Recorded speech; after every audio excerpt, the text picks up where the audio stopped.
On today's episode, the Chicago Blackhawks look to piece together their first three-game winning streak of the entire season as they take on the Ottawa Senators. I'll get into all of that, plus a fun little debate as to whether Jason Dickinson or Philipp Kurashev deserve the Most Improved Player award for this season. All that and plenty more right here on Locked On Blackhawks. You're Locked On Blackhawks, your daily podcast on the Chicago Blackhawks. Part of the Locked On Podcast Network, your team every day.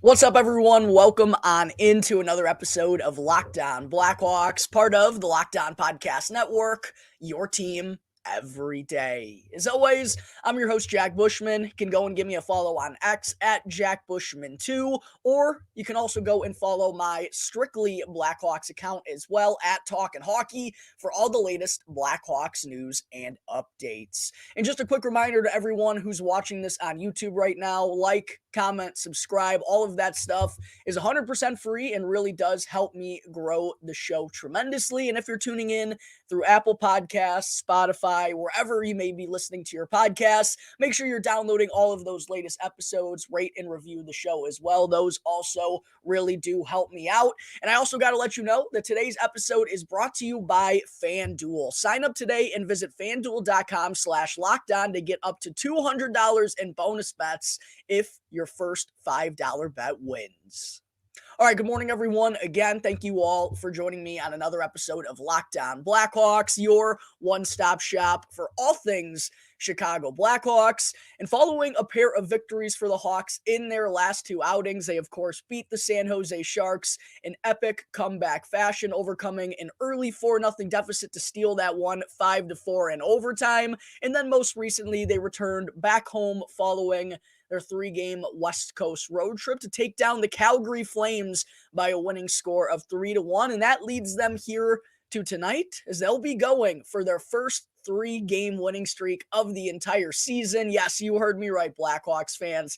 The Hawks have not won 3 games in a row all year long. And actually, prior to the month of March, they had only won back-to-back games one single time, believe it or not. They've actually accomplished that feat here twice in the month of March, and I continuously have been talking on the show about how I really believe the Blackhawks, the players, the coaching staff, the front office, everyone who's involved with this organization wants the team to finish things off better than it's gone for the majority of the year. I really do think they want a reason to be hanging their heads high, holding their heads high, and having some confidence going into what is going to be a crucial offseason for them moving forward. And they have a pretty good matchup to go and accomplish this feat for the first time this season, as they'll be taking on one of the fellow bottom feeders in the league in the Ottawa Senators. It's the second and final meeting between these two teams this season. The first came back at the United Center just over a month ago. But the Senators, they're now 31, 36, and 4 through 71 games on the season. They actually just beat the Buffalo Sabres 6-2 last night, and Blackhawks legend Boris Katchouk finally potted his first goal as a member of the Sens. Got to figure he's going to be in the lineup for Ottawa here tonight, and knowing how these things typically go for the Blackhawks against former players, would not be surprised one bit to see Boris Katchouk end up on the stat sheet. But Senators, it's been another struggle-filled campaign for them. They have been playing a little bit better here as of late. They're now 6-4-0 over their last 10 games. Previously had the fourth worst record in the NHL, so they've bumped themselves up a little bit. Now have the seventh worst record in the NHL.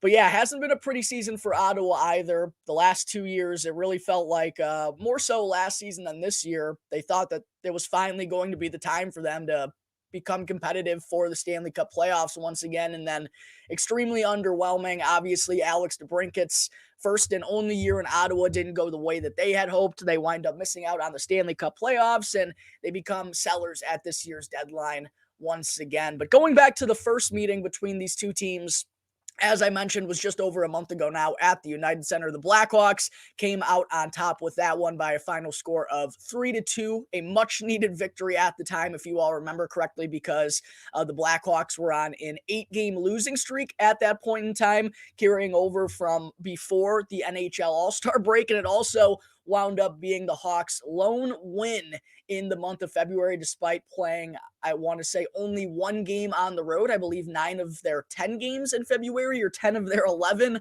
came at the United Center, but they were only able to win one of those matchups, and it came against the Ottawa Senators. So I like the Blackhawks' chances here this evening of going into Ottawa and winning a third game in a row for a first time this year, but it's going to take a good effort. If the Blackhawks come out like they did against the Anaheim Ducks in their West Coast road trip, or even against the San Jose Sharks, they're going to lose this game here this evening. So it's really important, just like last matchup against the Calgary Flames, to be locked and loaded, ready to go right from the opening faceoff. And if the Blackhawks have themselves a good first period, it makes the likelihood of them winning a game, if they're even tied up or have the lead after 20 minutes, I think that undoubtedly is going to give them a better opportunity to extend their season-long winning streak to 3 games here. But getting into the lineup we could see out of the Blackhawks tonight, considering how things went in the last game against the Calgary Flames, I'd be pretty surprised if we saw any changes whatsoever. I fully expect Luke Richardson to roll with the same 18 skaters, maybe we see him tinker with the line combinations and whatnot, but my expectation is that it's going to be the same as Tuesday night, meaning Ryan Donato getting an opportunity with Connor Bedard and Philipp Kurashev on the top line. That trio didn't strike in that game at all against Calgary, but Ryan Donato continues to be such a good energy guy here. He's really had himself an impactful month of March. Hopefully he can keep that up and get that top line on the stat sheet here this evening. Nick Foligno, Tyler Johnson, Taylor Radish figures to be the second line once again. If I were Luke Richardson and I was going to change one thing about this forward group, I wouldn't hate switching Nick Foligno and Ryan Donato. I just think the Foligno, Bedard, Kurashev chemistry that they have as a top line is quite noticeable, and I know Luke is trying to find a balanced approach right now, but I honestly think putting Donato with Johnson and Radish is still a really good fit, and Foligno and Bedard obviously have that Kurashev, and same with Bedsy and Curry as well. So if there is a change coming to the forward group, that would be it for me personally.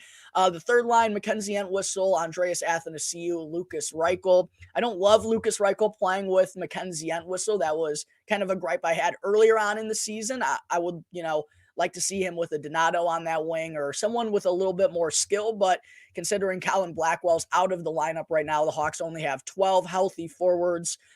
This is kind of what it is here for the time being. And I do at least like that Reichel is still playing with Andreas Athanasiou. Good speed from those two and good chemistry with one another. And then Landon Slaggert, Jason Dickinson, Joey Anderson. No way you break this trio up after the game that they had on Calgary. Dickinson with a 2-goal performance to hit the 20-goal plateau for the first time in his career. Landon Slaggert picks up his first pair of NHL assists, came so close a couple of different times to scoring his first NHL goal. If that trio, though, has an outing like they did on Tuesday against Calgary, would not be surprised whatsoever to see Landon Slaggert putting the biscuit in the back of the cage here this evening. And then on D, Vlasic Jones, Korchinski Magna, Kaiser, Zaitsev.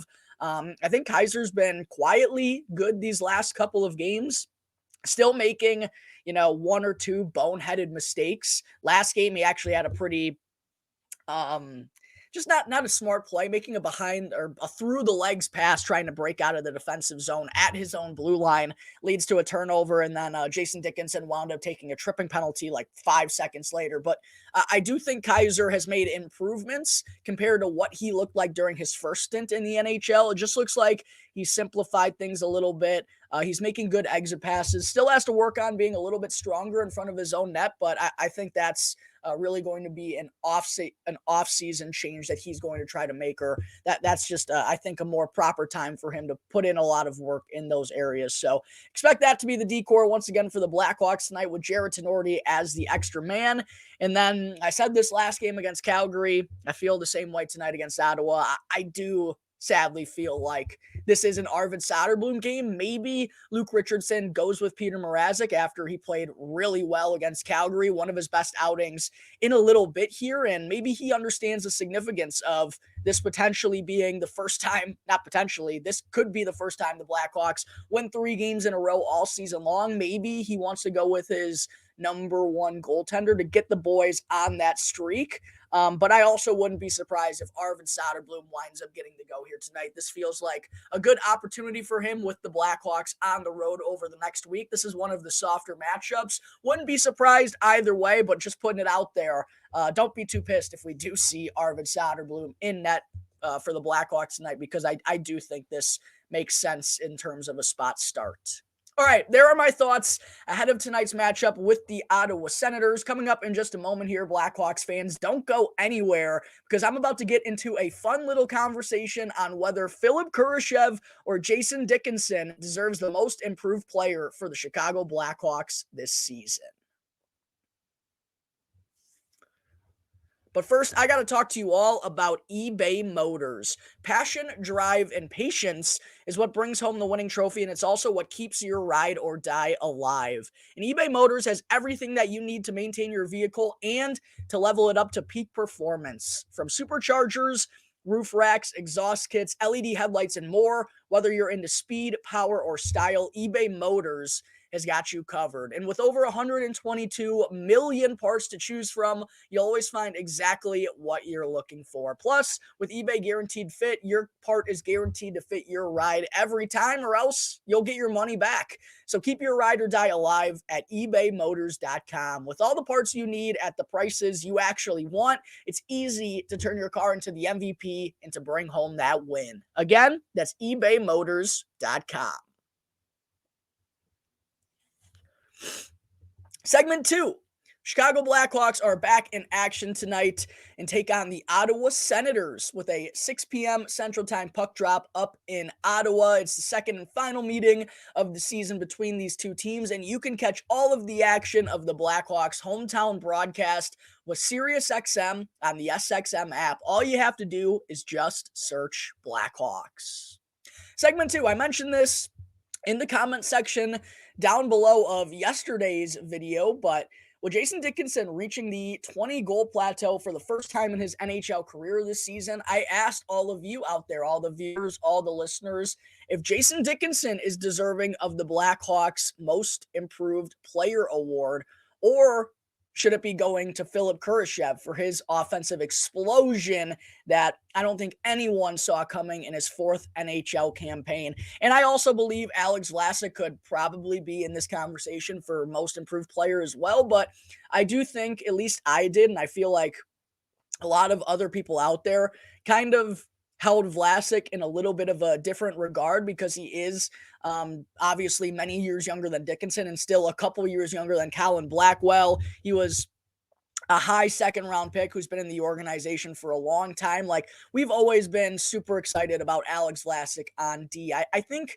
I didn't expect him to be a top-pairing defenseman right off the rip, but I expected him to be a really good player for the Chicago Blackhawks. And based on what Philipp Kurashev did in his first 3 NHL seasons, I did not envision this coming, and I certainly didn't envision Jason Dickinson going and potting 20 goals after his previous career high. He tied his previous career high last year with 9 tucks. So I think it really is between those two as to who deserves the Most Improved Player Award for the Chicago Blackhawks this season, But please go and comment down below. Which side are you leaning towards? Do you think Philipp Kurashev deserves the MIP, or do you think Jason Dickinson deserves it? I'm really interested, and I was really torn between my decision when I was kind of previewing all of this. So really curious as to who the majority of you viewers and listeners think deserves this award. But let's go ahead and get on into this quick little debate. For Philipp Kurashev, we got to go back to what he did last season in his pending RFA year. He played in 70 games for the Blackhawks, tallied 9 goals, 16 assists for 25 points. Those were career highs across the board in goals, assists, and points. Didn't have any power play goals, was shooting 7.8% on 116 shots while averaging 17 minutes and 25 seconds of time on ice. It's not like Philipp Kurashev was playing a third or fourth line role last year. No, it was inside the top 6 for the majority of the season. But even getting that opportunity, it's not like he broke the frickin' excuse me. It's not like he broke the stat sheet with the numbers that he was putting up or anything. And I personally was a little surprised hearing the way that Kyle Davidson talked about Kurashev at the conclusion of the year, saying, he was really impressed with what he had this year and thought he was excellent. I was like, I don't know if I'd go that far. Like, we saw some flashes from Philipp Kurashev.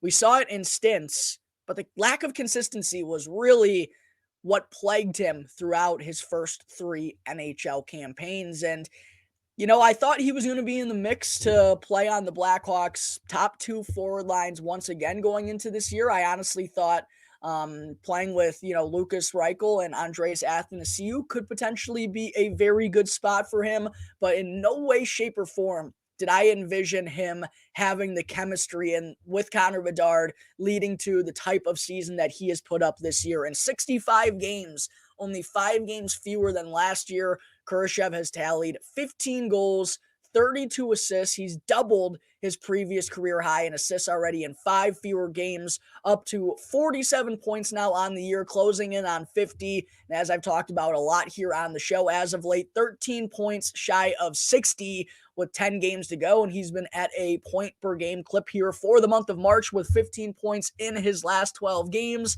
He's also shooting 12.8% on 117 shots. So he only has one more shot than he did in 70 games last year, but he's shooting at a much higher clip, 12.8%.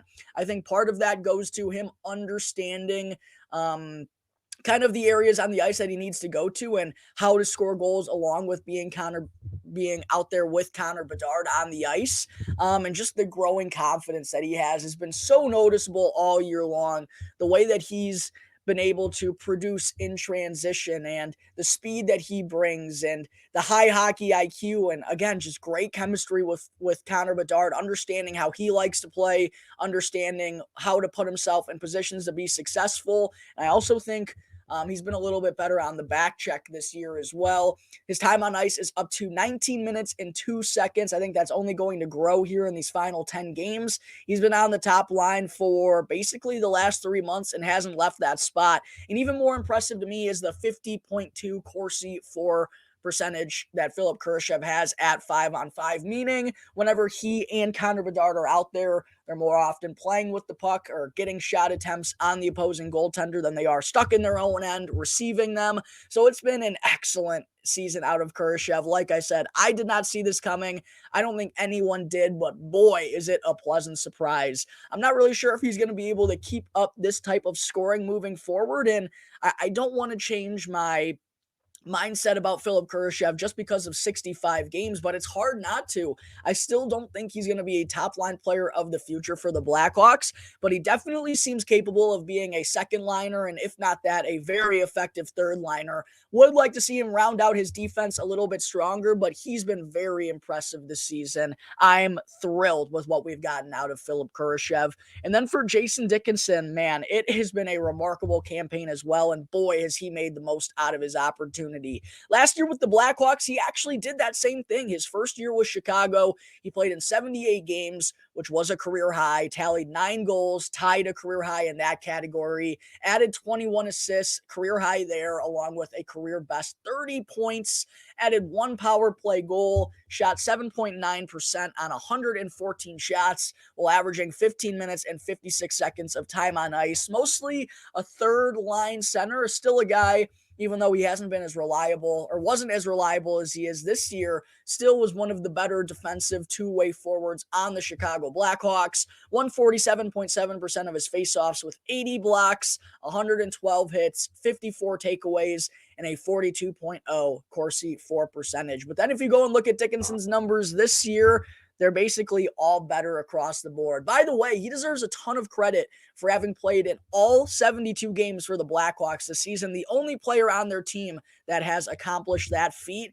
And in those 72 games, Dickinson has tallied 20 goals. As I've mentioned, a new career high. The first time that he's reached 20 in his career. One more congratulations to the certified goal scorer. Added 13 assists so far this year as well. So yeah, the playmaking numbers are a little bit down, but that's probably because he's calling his own number a little bit more frequently. He's added 2 power play goals. And how about this, Blackhawks fans? The certified goal scorer is shooting 18% on 111 shots this year. So again, not many, basically the same amount of shots that he had last year. The difference is just the confidence. It felt like they were going in early often for Dickinson this season, and he was able to just kind of feed off of that and stay hot. It's been a little bit of a different story for him in 2024. He has certainly cooled down, but boy, was he huge when the Blackhawks really needed some secondary scoring earlier in the season. It seemed like he was the guy to go to. His time on ice is up to 16 minutes and 30 seconds this year, basically been the second line center all year long.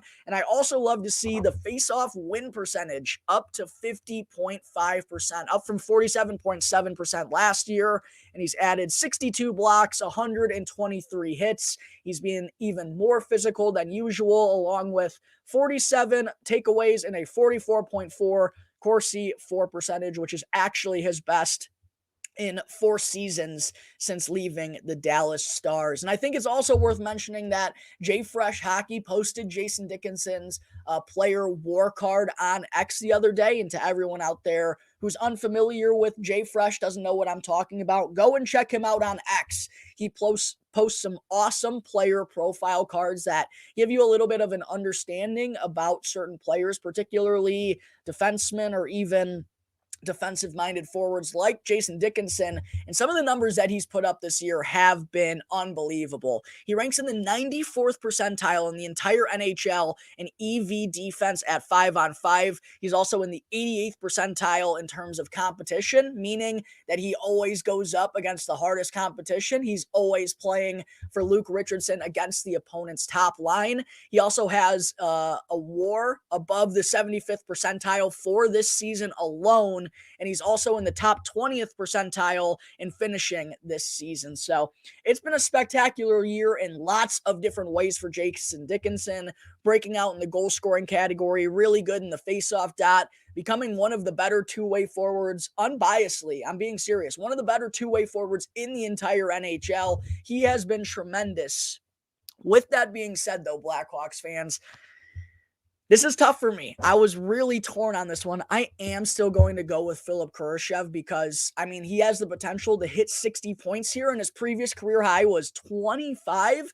I mean, to boost up your career high in points by potentially 35 to more than double it, to times and a half it in the year that Philipp Kurashev has had. I know Jason Dickinson, you could make an argument that Dickinson, with the way that he's played on both sides of the puck, he's had a bigger impact on the Chicago Blackhawks this season.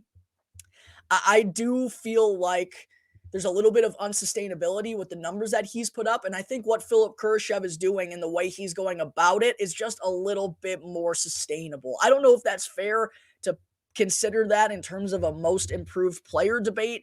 I am going to go with Philipp Kurashev, though, but boy, was this close. I had a hard time picking this one when kind of breaking down this episode. Make sure to go and let me know in the comment section right now as to whether you agree with my Philipp Kurashev selection or if you think Jason Dickinson is deserving of the Blackhawks Most Improved Player Award for this year. All right, there are my thoughts on a fun little debate for the Blackhawks MIP award this season. Coming up in just a moment, I still have to get into the latest injury updates with 10 games to go in the regular season. But first, I need to talk to you all about FanDuel. Say goodbye to busted brackets because FanDuel lets you bet on every game of the NCAA tournament. Whether you're betting on a big upset or a 1 seed going all the way, it's time to get dancing on America's #1 sportsbook, because right now, a new customer can get $200 in bonus bets if your first $5 bet wins. Yes, you heard me correctly. $200 worth of bonus bets if your first $5 bet wins. And you can use these bonus bets to bet on everything from point spreads, money lines, live bets, player props, same game parlays, and you can even pick on who's going to win the national championship. So just go and visit fanduel.com/lockdown right now and bet on college hoops until they cut down the nets in a couple of weeks. Again, that's fanduel.com/lockdown. Back here on the Locked On Blackhawks podcast, part of the Locked On Podcast Network, your team every day. Again, it would help me out tremendously if you could go and smash that like button, comment down below, and subscribe to the Locked On Blackhawks YouTube channel. Make sure to do that so you can get all of the latest Blackhawks news and updates. And also, make sure to go and check out the new Locked On Sports Today, because Locked On has launched the first ever national sports 24/7 streaming channel on YouTube. And Locked On Sports Today is here for you 24/7, covering the top sports stories of the day with the local experts from Locked On, plus our national shows covering every single league. So make sure to go and check out Locked On Sports Today on YouTube and subscribe to the first ever national sports 24/7 streaming channel. Segment 3, real quick here before I wrap up today's show. I do want to get into some of the few injury updates that we currently have on the Chicago Blackhawks, as they're now headed back on the road up north of the border to Ottawa for a matchup with the Sens to try to win 3 games in a row for a first time this season, and they won't return back to Chicago until next weekend. So I think it's worth mentioning where some of these guys stand at this point in time and whether we could have to see the Blackhawks recall someone from Rockford, given they're going to be back on the road here for a bit. First and foremost, though, Colin Blackwell. He's missed the last 3 games due to that undisclosed upper body injury. It looked like it could have been a collarbone problem as he was pinned against the glass a little bit toughly. He has been skating here as of late, but has not been able to take contact up to this point in the season. But if I had to guess, it does feel likely that Colin Blackwell is going to be playing at some point again this season. I know there's only 10 games left, but the way the Blackhawks are at least making it seem right now, and the way that they, haven't put him on injured reserve or ruled him out for the rest of the season, that encourages me that he is going to come back before the campaigns close. And it's very unfortunate that Blackwell's out, because a great glue guy he has been when healthy this year, brings lots of energy. I know Landon Slaggert is killing it with Joey Anderson and Jason Dickinson right now, but that trio with Blackwell was together for like 2 months basically as that shutdown pairing for Luke Richardson. And I'm sure it has to be tough for Blackwell after he was just kind of finding his footing and playing inconsistent action once again. That's kind of been the troubles with Colin Blackwell here in Chicago. He just hasn't been able to stay healthy. He's, only played in 39 of the 72 games for the Blackhawks this season, and it's come in a contract year. And you can't help but wonder if Blackwell's injury history is going to kind of steer the Blackhawks away from bringing him back in the offseason. Connor Murphy is also someone who we've been seeing skate before practice in the last couple of days, still dealing with that groin injury, and he hasn't played in over 2 months now, since January 13th against the Dallas Stars. And similar to Colin Blackwell, Murphy's only played in 43 games this year, and he also has kind of had an injury-plagued Blackhawks 10 years since arriving here in 2016, 2017, whenever it was.